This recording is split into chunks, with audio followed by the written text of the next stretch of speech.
My name is Chloe Norell, and my project manual was based on planning an event, specifically a backyard wedding.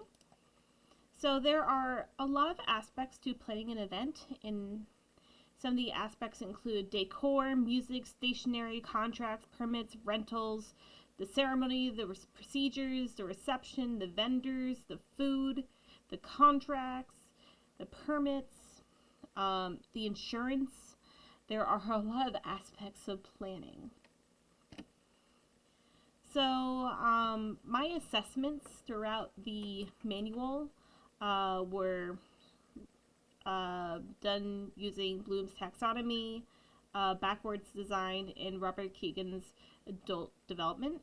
So, Bloom's taxonomy, I had a lot of assessments where, for example, for remembering, I asked them to try their best to remember certain questions and to practice them in front of a mirror. Same thing for answers. However, the answers is also towards the understanding level of Bloom's taxonomy. For applying, I had something where they had to apply their knowledge in a multiple choice question. So they had to figure out the scenario and the best answer for that scenario. For analyzing, they were analyzing and role-playing scenarios. For creating, at the very, very end, they created their own event.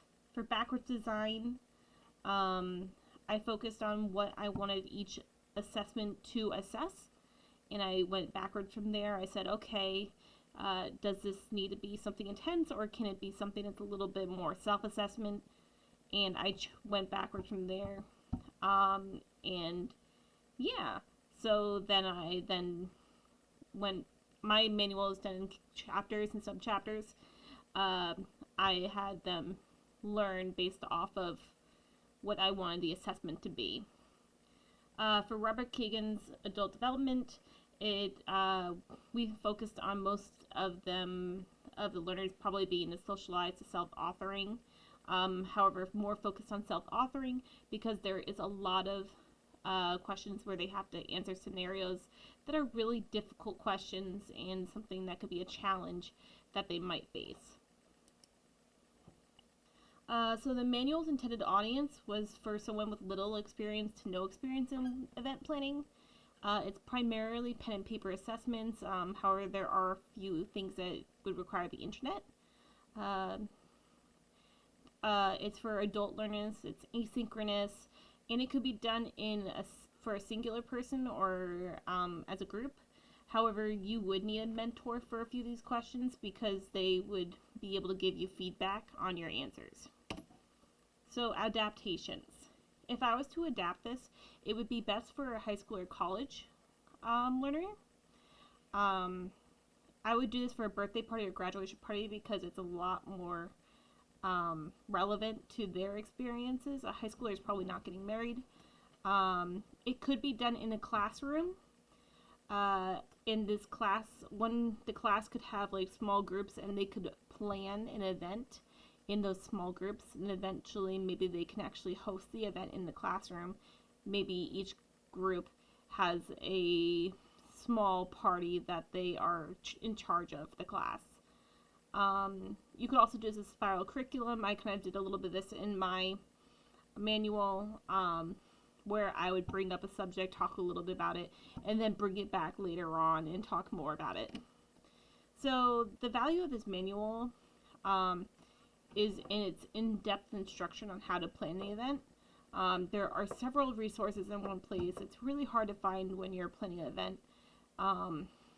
Just a how-to guide on how to plan the event. You're usually looking at several different resources all over the place. I think it could benefit anyone who is overwhelmed with the planning process. And I believe anyone planning their own wedding without a dedicated wedding planner would find use in this guide. What I learned. There are a lot of websites that have tools to help plan events. I knew there was, but I didn't know how many there really were. And I found a lot of really great ones that I have now saved. So their popular ones include Minted and Canva for designing stationery, Pinterest for creating collages, the Houston Tents events for calculating tent size, and that's a really great one. I will be saving that one. AI can be a tool for logistical planning. I'm used to AI being a tool for art, and I'm not a fan of that. But I actually understand now that AI can be more logistical. It doesn't have to be just for creating a picture, but it can be a tool for calculating things. Lastly, a lot can go wrong during planning. It's impossible to be prepared for everything.